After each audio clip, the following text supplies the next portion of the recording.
So swali lake zuri, kijana unapata pesa, kuna sehemu tofauti za kuwekeza, uweke wapi? Na nitalijibu bila kupepesa macho. Yeye ni mfanyakazi, ana uhakika wa mapato kila mwisho wa mwezi. Sehemu nzuri ya kuweka ni hisa kwanza. Top priority hisa. Kwa nini? Hisa, ukiwekeza kwenye hisa, umewekeza kwenye biashara. Umewekeza kwenye NMB, CRDB, Tanga Cement, Twiga Cement. Yale makampuni yanatengeneza faida kubwa sana. TBL, TCC, it's not a joke. Na ndio wanaochangia kodi kubwa nchini Tanzania. Ukiwekeza kule, uwezekano wa wewe kupata faida mbili ni mkubwa. Faida ya kwanza, bei ya hisa kuongezeka. Faida ya pili, kupata gawio. Kadiri unavyokuwa mtu mzima, bei ya hisa inavyopanda, thamani yako ya pesa inaongezeka. Kwa mfano, ulinunua CRDB shilingi 200, mimi nilinunua shilingi 100. Leo iko 1100, imekuwa mara 11. Mara 11 manake milioni 1 ni milioni 11. Wewe uliyeweka pesa, natoa tu mfano, umeweka pesa bank account, milioni 10 yako baada ya mwaka mmoja inabakia kiasi gani? Baada ya miaka miwili inakuwa kiasi gani? Miaka mitatu. Kwa unaweza kuona kuna katofauti huku hakukui, huku kunakuwa, unless weke kwenye fixed deposit. Sehemu ya pili ya kijana, weka kwenye mifuko ya uwekezaji wa pamoja, hasa UTT. UTT wana mifuko ya aina mbili. Kuna mifuko unawekeza kwenye hisa, kuna mifuko isiyowekeza kwenye hisa. Kaweke kwenye mifuko yenye kuwekeza kwenye hisa, ambapo ni Wekeza Maisha, Umoja, Watoto, Jikimu. Sababu ni ile ile kama niliokuambia mwanzoni. Uwezekano wa biashara kufanya vizuri na kuongeza faida na thamani ya pesa yako ni mkubwa kuliko kiweka mahali ambapo hapakui. Kwa hiyo ule ujana unakupa advantage ya thamani ya pesa kukua kadiri unavyokuwa. Lakini ukiweka sehemu ambazo hazikui, you're wasting your time. January, December uko pale pale. Sana sana umepigwa makato, ile imepungua. Hatuwezi kulingana. Kwa hiyo jitahidi weka pesa nyingi kwenye hisa.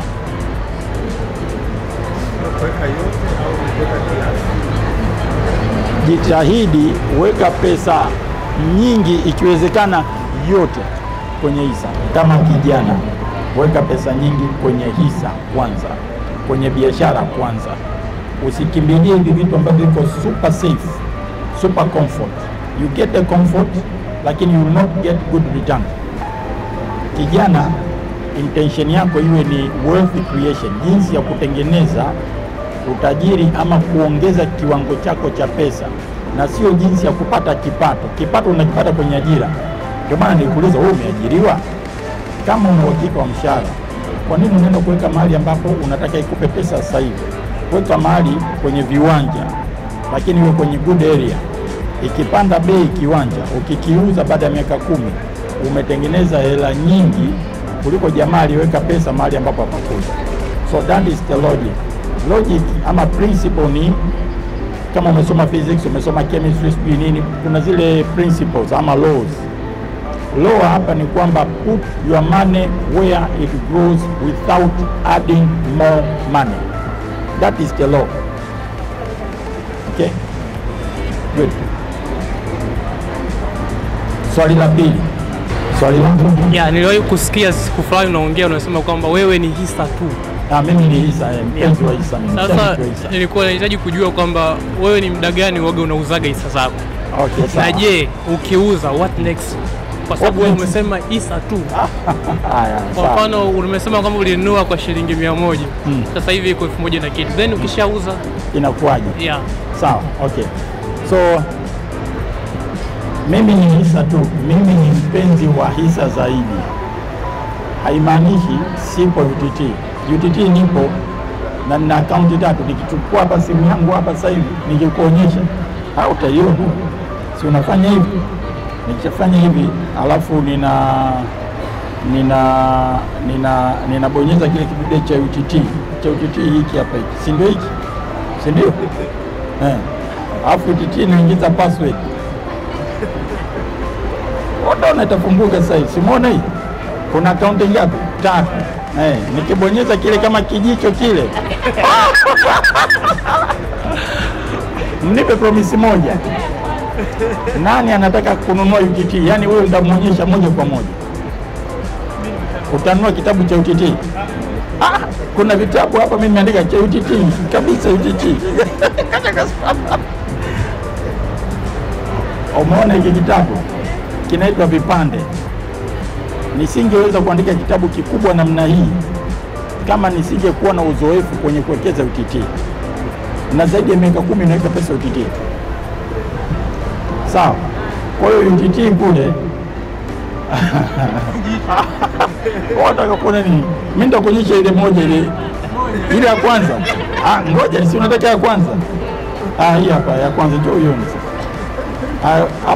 Hapo utaona ya kwanza. Unaona maoni yako iko very strong. Umeona? Hii hapa hii ya kwanza, utakuona ya kwanza. So nikiuza nawekeza wapi? UTT ya pili. Sehemu ya 3, treasury bond, hati fungani za serikali zinazouzwa na benki kuu. Bondi zimesikia 15%, 10%. Hii sawa, na yenyewe nimeandika kitabu chake.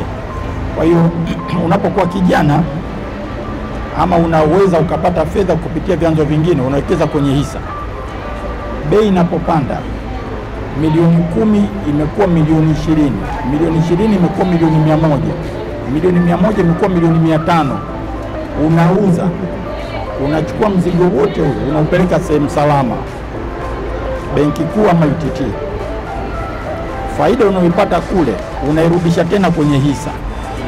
Sawa. Kwa hiyo kule capital yako inakuwa salama na inakuzalishia faida ambayo inakusaidia kuwekeza kwenye hisa tena. Interest, coupon, dividend zote. Umenielewa? Umenielewa? Narudia tena, mzunguko mzuri wa fedha. Mliosoma economics nini mnaelewa? Kuna vicious circle of poverty, lakini kuna vicious circle of wealth, ama kuna wealth creation diagram. You find a job to get money. Second step, you invest where your money can grow without adding money. Third step, you sell ikishaifikia thamani kubwa. Fourth step, unawekeza mahali ambapo hapana risk ya loss. Benki kuu, UTT, low risk of loss, sio hakuna risk, low risk of loss.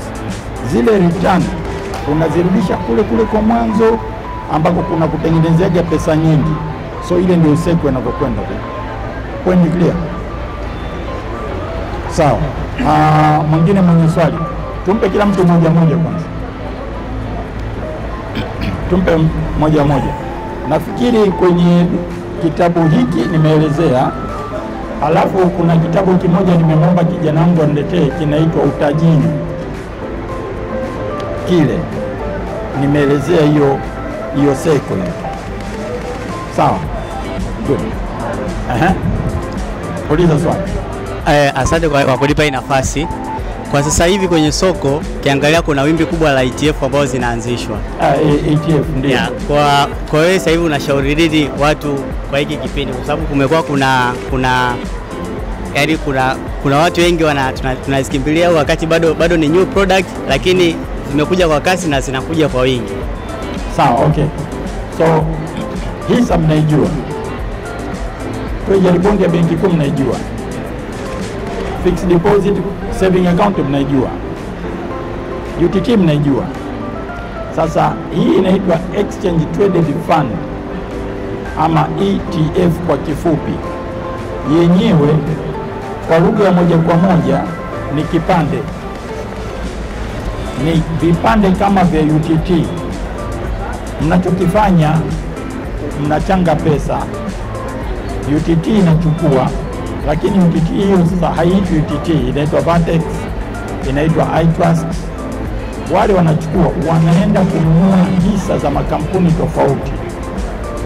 Wakishamaliza kununua hisa za makampuni tofauti, vile vipande vyao vinauzwa kwenye soko la hisa la Dar es Salaam. UTT vipande vyao wananunua na kuuza wao, havipo kwenye soko la hisa. Ndio maana inaitwa exchange traded. Exchange ina represent stock exchange. Traded maana yake kitu chenye kuuzwa kwenye soko. Kwa hiyo vipande vile vinavyouzwa kwenye soko la hisa ni bidhaa mpya Tanzania, lakini ile bidhaa yenyewe sio mpya, kwa sababu UTT walianza vipande toka 2005.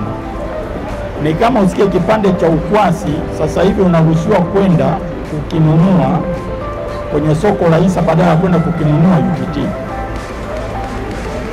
Is it an opportunity? Yes, good opportunity. But tumeona barua imetoka juzi DSE ikisema bei ya kipande isizidi 5% ya thamani ya kipande. Kwa hiyo inawezekana mbele ya safari ile faida kubwa kwamba umekinunua kipande shilingi 200 ukienda shilingi 400 usiione. Maximum 5%. So it's a missed opportunity. Mimi mwenyewe inaniuma, yaani kwa nini usingejiachia na wafuatilia bwana, achieni bwana, mtengeneze hela sisi kwanza, alafu baadaye ndio mlete mambo yenu ya sheria. Sawa, clear? Okay. Haya, mpe mtu mwingine mwenye swali, yule pale dada. Kwa hiyo ile utasoma vipande hapa.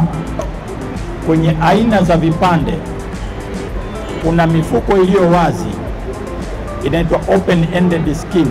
Maanake mtu anaweza kununua na kuuza wakati wote, mifuko yote ya UTT. Halafu kuna kitu kinaitwa closed ended fund, mfuko uliofungwa. Maanake ukishanunua huruhusiwi tena kukiuza pale pale ulipokinunua. Ukitaka nenda kwenye soko la hisa. Ndio hivi mnaita exchange traded fund. Sawa, tumeanza na Vertex cha kwanza, cha pili wanakuja watu wa iTrust sasa hivi. Kwa hiyo baada ya kama miezi miwili tutakuwa na product mbili kwenye soko la hisa ya exchange traded fund. It's a new product, ni bidhaa mpya, so vizuri ukajifunza. Nimeviandika hapa kidogo miaka ya nyuma, lakini sasa hivi vinatokea, ninafurahi. Yes. Asante sana. Swali langu lilikuwa kwa mtu ambaye kama mimi ambaye nimeanza kufanya kazi mwaka huu na nimekuwa nikinunua shares from start, na ni CRDB tu ndo nimekuwa nikinunua kwa sababu sina kubakia sicho. Sasa zimekuja hizi ETFs, nawaza ku diversify my portfolio kwa sababu sasa this is a new opportunity na there's fear of missing out. What do you think kwa hilo? Okay. Wewe ni mfanyakazi, wewe kijana, una mshahara. Ushauri wangu narudi pale pale nilipomshauri huyu. Eneo la kwanza la kuwekeza ni hisa ya kampuni yenye utendaji mzuri. Hii exchange traded fund ni nzuri, lakini wanachokifanya unachangia kwenye hii kampuni. Kwa mfano niite UTT, japo najua sio UTT. UTT wanachukua zile pesa, wanaita huru kwasi tu, wanaenda kununua hisa ambazo wewe ungeweza kuzinunua directly. Wanazimiliki kwa niaba yako. Wakipata faida inaenda kwao kwanza, halafu wanatoa gharama zao. Kinachobaki ndio mnagawana nyinyi mliobakia. Sawa? Sasa kama una uwezo kununua hisa moja kwa moja, hii kupitia mtukaki jambo zuri, lakini kwa nini nenda tu moja kwa moja? Wewe unajua CRDB unafanya vizuri, nenda. NMB unafanya vizuri, nenda. Lakini kama hauna utaalamu wa kuwekeza, pitia kwenye mifuko ya uwekezaji wa pamoja kama UTT, kwa sababu hujui kuchambua. Kwenye issue ya risk diversification, ni waombe, risk is when you fear to make loss. You assume kwamba kuna jambo likitokea nitapata hasara, ndio risk. CRDB kwa miaka zaidi ya 20 hawajai kupata hasara. Riski pale iko wapi? NMB equally. Kwa hiyo kama unajua wapi penye faida, usijaribu kuwekeza 1 2 3 4 5. Nenda kwenye faida, weka hela yako yote kwenye faida. Ukifocus utatengeneza pesa. Usipofocus ukiwa unajitawanya utengenezi pesa, kwa sababu ile tunaita diversification, manake kuna A B C D E F. Japo weka kidogo hapa, kidogo hapa, kidogo hapa, kidogo hapa. Lakini unajua kwenye kidogo cha kwanza kikulipi ama kinakulipa kidogo. Kwa nini uweke hapa wakati kuna hiki cha kwanza kinakulipa hela ya uhakika na uwezekano wa hasara ni mdogo? Put most of the money where you are certain based on the past research they are doing well. You will do better. Ukidiversify utapata average return, kwa sababu ni wastani wa vitu tofauti tofauti, vizuri na vibaya. Jina lako nani? Nasra. Nasra. Okay, ni Muislamu? Mkristo. Uliwahi kusoma Biblia, kuna mfano mmoja unaitwa mpanzi, alienda kupanda mbegu, alafu akachukua zile mbegu, nyingine udongo mzuri, nyingine barabarani, nyingine kwenye miiba. Ndio diversification hii. Wewe na akili zako unaendaje kuweka pesa kwenye miiba? Unaendaje kuweka pesa kwenye barabara, kwa nini ukispot udongo mzuri? Why don't you focus there and put a lot of effort and resources? Kwa hiyo jitahidi, weka sehemu ambayo umeiona ina faida, weka mzigo pale. Sawa? Sawa, asante. Swali lake, unajuaje kampuni nzuri niweke na kampuni ambayo kidogo ina utata nisiweke? Kuna vigezo tunavyovitumia kuchambua na kujua kampuni nzuri, kampuni mbaya. Pumba na mchele, ugali uliosongwa vizuri na ugali wa mabuja. Mabuja mnajua ule ugali ukitoka kama unaunga ni bado uko live, yani ukikata tonge hivi unakuta kipande cha ungo umekimeza. Vile vigezo viko 5 kwa makampuni yote, vikubwa 5. Cha kwanza tunaangalia faida. Cha pili tunaangalia kitu tunaita thamani ukilinganisha na bei. Kwa mfano, nanunua kipande shilingi 400. Thamani yake kiasi gani? Thamani na bei ni vitu viwili tofauti. Kwa hiyo ukiona thamani ni kubwa, bei ni ndogo, unanunua. Ukiona bei ni kubwa, thamani ni ndogo, unauza. Sawa. Kigezo cha tatu tunachokiangalia tunaita price earning ratio. Je, hiki ninachokinunua is it expensive or is it cheap? Ukiona ni cheap unanunua, ukiona ni expensive unauza. Kigezo cha 4 tunaangalia gawio, dividend. Je, dividend inayopata ni asilimia ngapi katika kila shilingi 100 unayoiweka? Ukipata around asilimia 7 mpaka 8 kwa mwaka wa kwanza, it's okay. Mwaka wa pili asilimia 10, 14, it's okay. Mwaka wa tatu 15 kwenda mbele, it's okay. Cha mwisho tunaita cash flow ratio. Cash flow ratio ni hii kampuni ina fedha taslimu. Faida na fedha taslimu ni vitu viwili tofauti. Makampuni mengi yanauza, lakini mengi unasikia tumeshinda kulipa mishahara, tumeshinda sijui kulipa nini. Wanafanya kazi, wanarekodi faida, lakini hawana fedha taslimu. Sasa hivyo vigezo vipo huku vimeandikwa, vipo huku vimeandikwa kwenye kuchambua ya makampuni. Take the book, read, chukua taarifa za fedha, chambua. Ukinasa mahali nipigie simu, nitakuongoza hapa, fanya hivi, hapa fanya hivi, hapa fanya hivi. Kwa hiyo very clear, ile sio bahati nasibu. Hisa is not a gambling. unapofanya uchambuzi kununua kampuni unaotaka kuweka mshahara wako, sio kamari, sio patapotea. OUTT is not patapotea, ama ETF is not patapotea. Umeona juzi ile ETF thamani yake shilingi 267, thamani bei yake shilingi 400. What happened? Bei ilishuka, si ndio? Kwa nini? Kwa sababu somehow bei ilikuwa mbali sana na thamani. Kwa hiyo bei imeshuka, inakaribiana na thamani. So it will happen at any point in time. Thamani inaweza kuwa shilingi 400, bei shilingi 200. Ukiona vile, you go and buy as much as you can. Nenda katika mshahara wako wote kaweke pale. With the time, kitu kitatoka bei shilingi 200 inaenda shilingi 400. So that is how we analyze and spot opportunity. Iwe ni hisa, iwe ni biashara, iwe ni vipande, iwe ni land, ardhi, iwe ni nyumba, thamani na bei lazima ujue tofauti yake ni nini. Price is what you pay, value is what you get.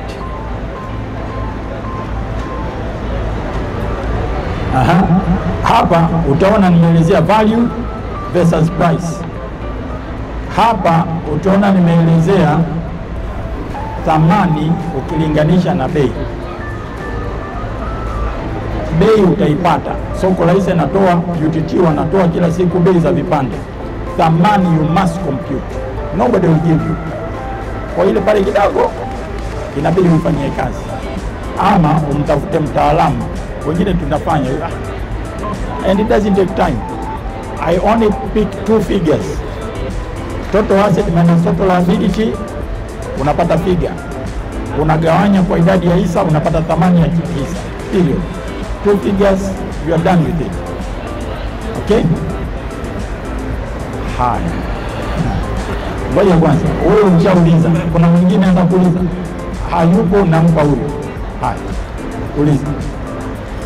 Sasa nina swali ambalo hilo halinihusu mimi, lakini linamhusu mzazi wangu. Linamhusu mzazi, yes. Sawa.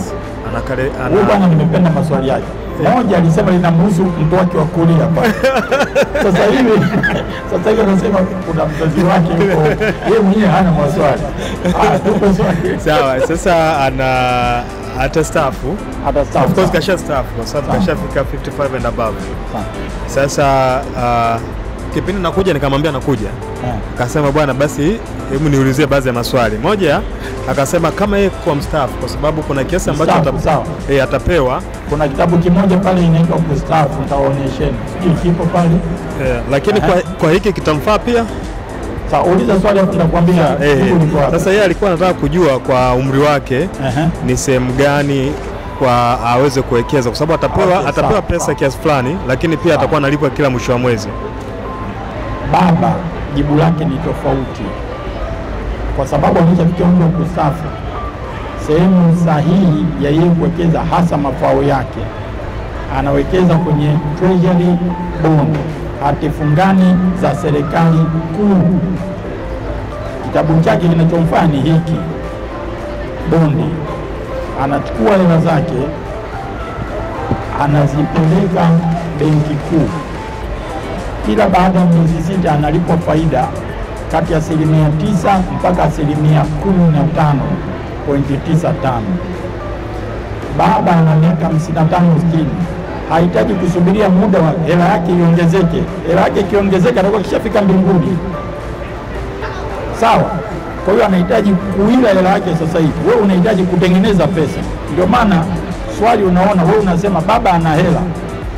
Hawa vijana waliouliza mimi na hela yangu kadogo manake they want to make money, hawajafikia pale wanapotaka. Kwa yule ambaye ameshasogea, yeye unampeleka moja kwa moja kwenye bondi. Lakini bondi ziwe za benki kuu, zisiwe na runia za makampuni binafsi. Makampuni binafsi yanaweza akafa, yakifa mafao yake yote na nguvu yake miaka yote alifanya kazi yamepotea. Kwa hiyo yeye mpe kitabu hiki, alafu kuna kitabu kinaitwa Kustaafu. Kile kitabu kinachoitwa Kustaafu nimeelezea mule ndani mstaafu awekeze sehemu gani. Sawa? Hello, swali langu ni kuna hii changamoto ambayo wakati tunakutana nao. Mimi ni mwalimu pia wa mambo ya finance. Mwalimu wa mambo ya finance. Sio vizuri mwalimu zangu. Yes, changamoto kubwa ambayo tunakutana nao, unakuta mtu unamuelekeza mambo ya finance anasema nikifariki je, yani na invest for what? Yani kwamba baadaye nikifariki inakuaje? Kwa hiyo nilikuwa naomba uongelee. Yes, uongelee kwamba ni jinsi gani watu wanaweza wakajenga utajiri ambao unaweza ukapasi vizazi mpaka vizazi. Yaani kama kwenye Biblia walivyosema kwamba uende kwenye vizazi mpaka vya 3 na kuendelea. Yes. Okay. So, ukifariki na kuaga, unapojaza fomu za kununua hisa, unapojiunga na soko la hisa, kuna mahali unaandika nani mrithi wako. Lakini pili, hisa, vipande, hati fungani za benki kuu zinarithishwa kutoka kwa mzazi kwenda kwa mtoto, kutoka kwa mume kwenda kwa mke. Lakini vile vile sijui kama nikutaka kwa mke kuja kwa mume. Kina dada mtatuambia. Hawataki kujibu, lakini jibu nalijua, nataki kulisema. Kwa hiyo ni kitu ambacho ni transferable. Mzazi hayupo, mtoto ataendelea kupokea faida baada ya kukamilisha taratibu za mirathi. Ushauri wangu mimi, kama unaweza, mzazi mnunulie mtoto kwa jina lake, usisubirie ufe. Wewe ukifa, kinachotokea anayeamua ni mahakama na wanaukoo. Wanaukoo watawajali watoto wako?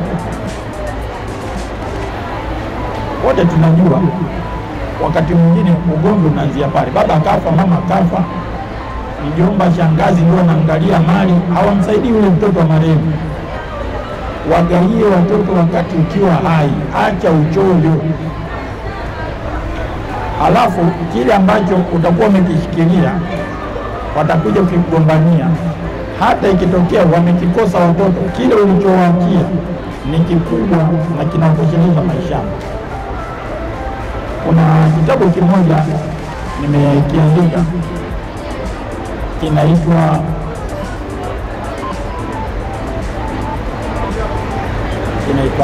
Intergenerational Wealth. Asante. Kinaitwa Familia na Biashara. Hiyo kitabu kwa familia na biashara. Sawa.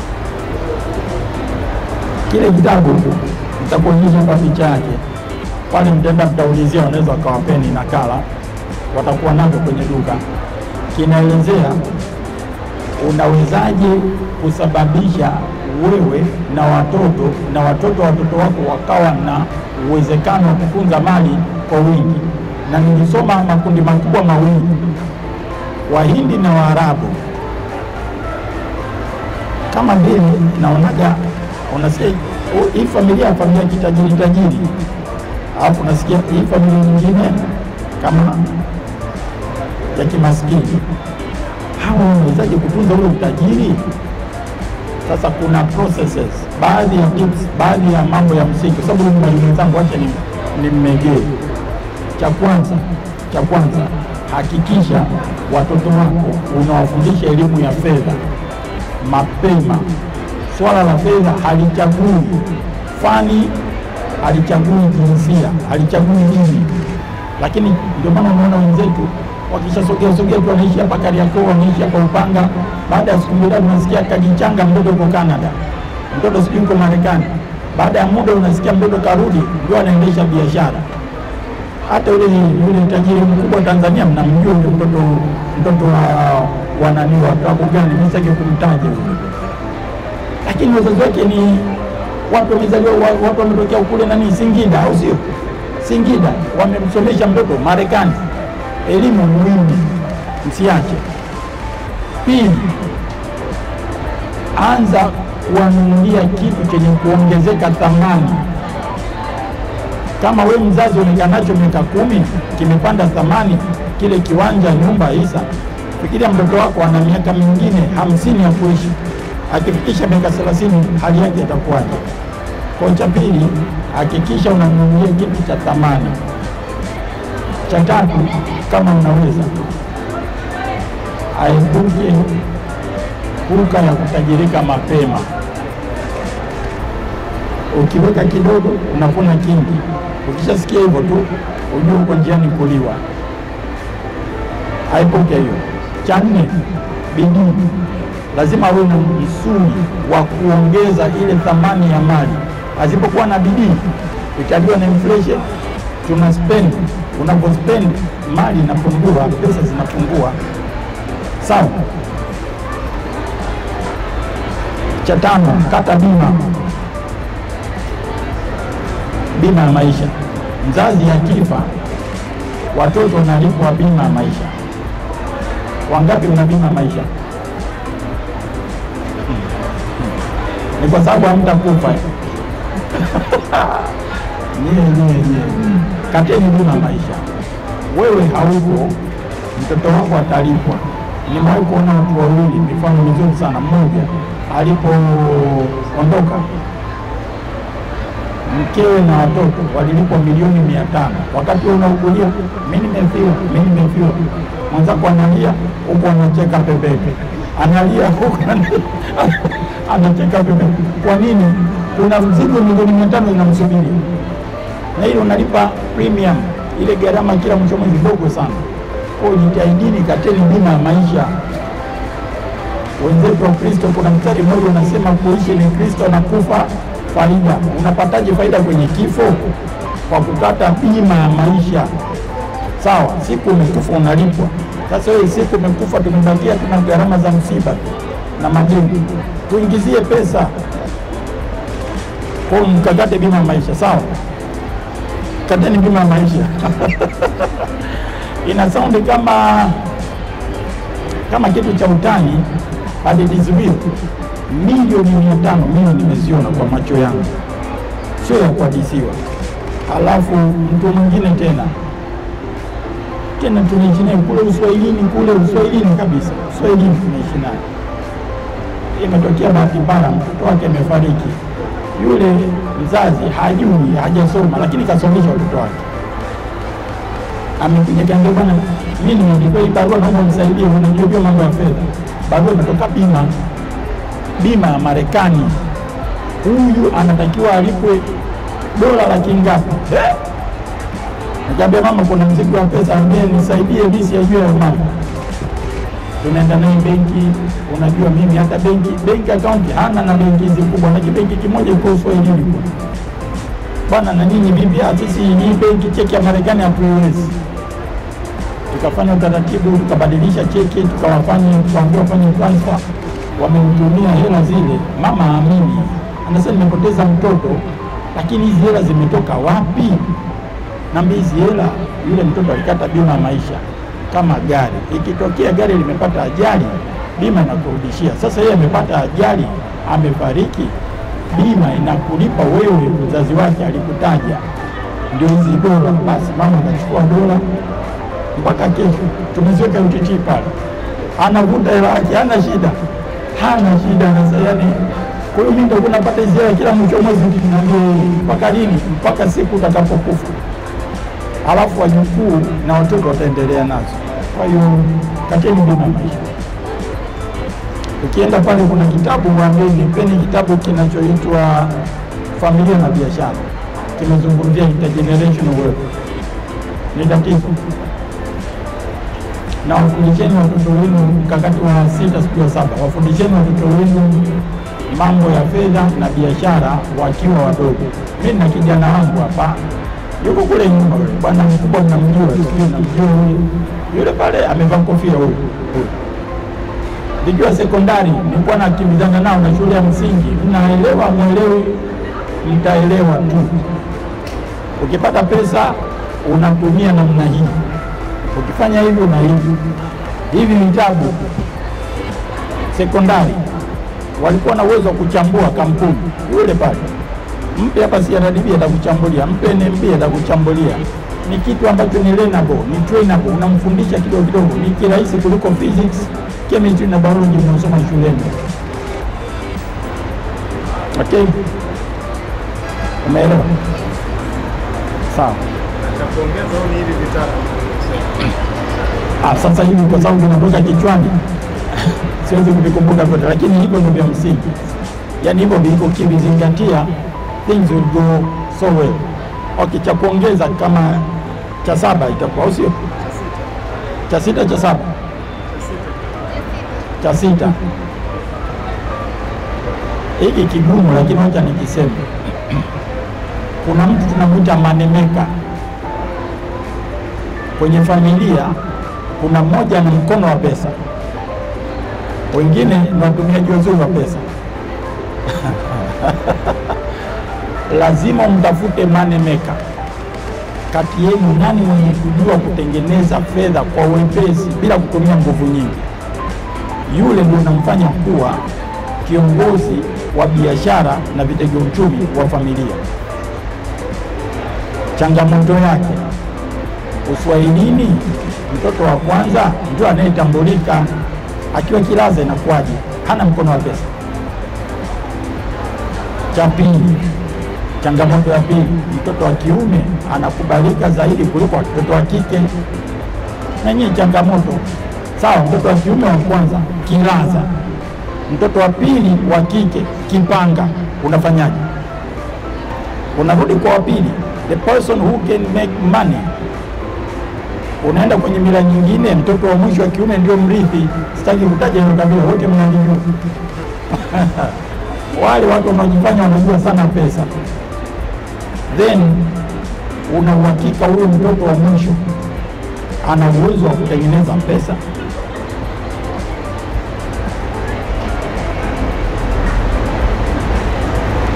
Hizo tips zitakusaidia.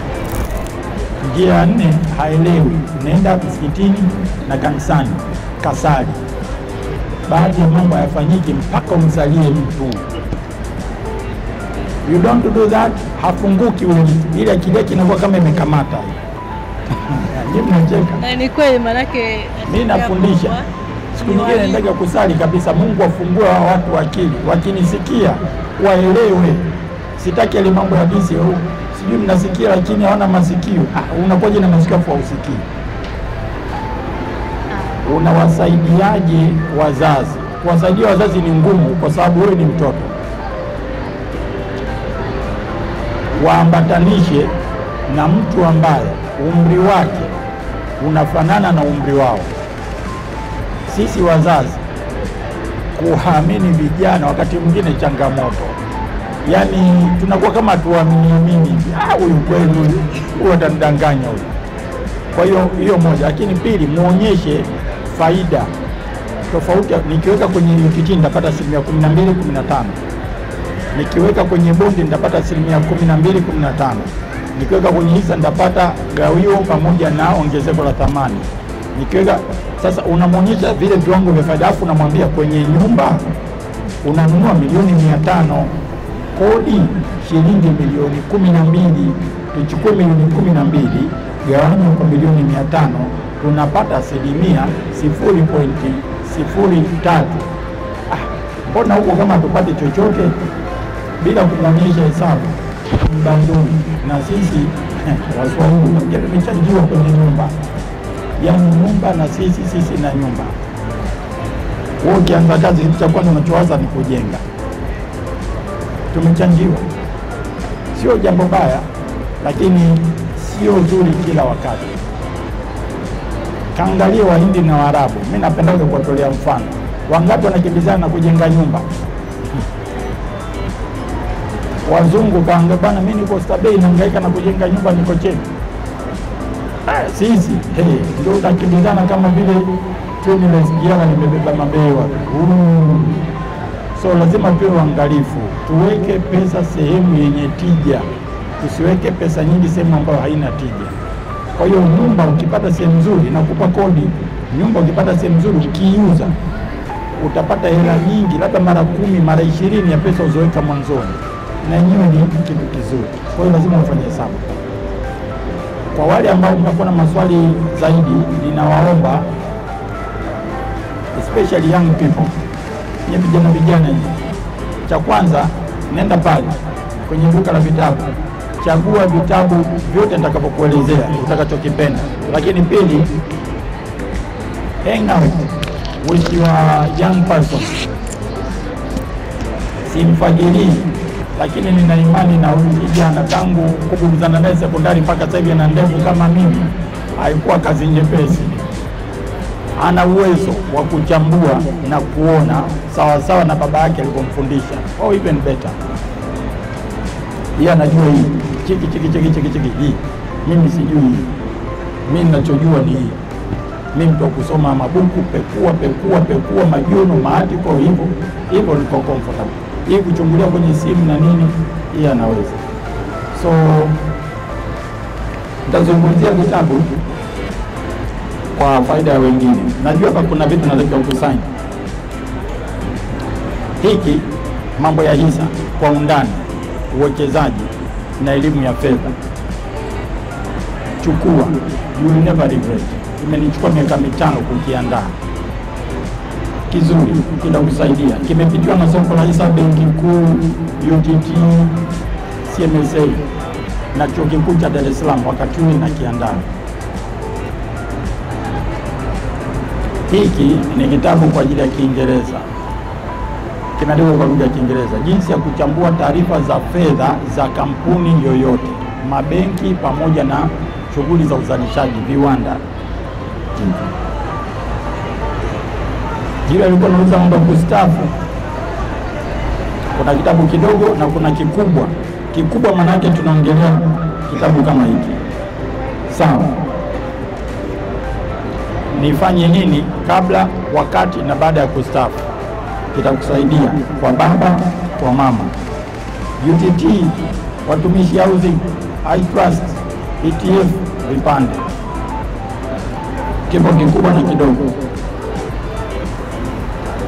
Mimi sijui kipaji changu. Hivi mimi nimeumbwa na kipaji gani? Hiki kitakusaidia. Ukisoma utajua kipaji chako. Kinaitwa kipaji. Mikakati ya kujua, kunoa na kutumia kipaji chako ili ufanikiwe. Muhimu, hakuna binadamu asiyekuwa na kipaji, lakini tunao wengi wenye vipaji wasivyovitumia na wasivyojua. Mwanamke, kama ni mtoto wa kike, sifa na tabia za wanawake wajasiriamali, kitabu chake hiki hapa.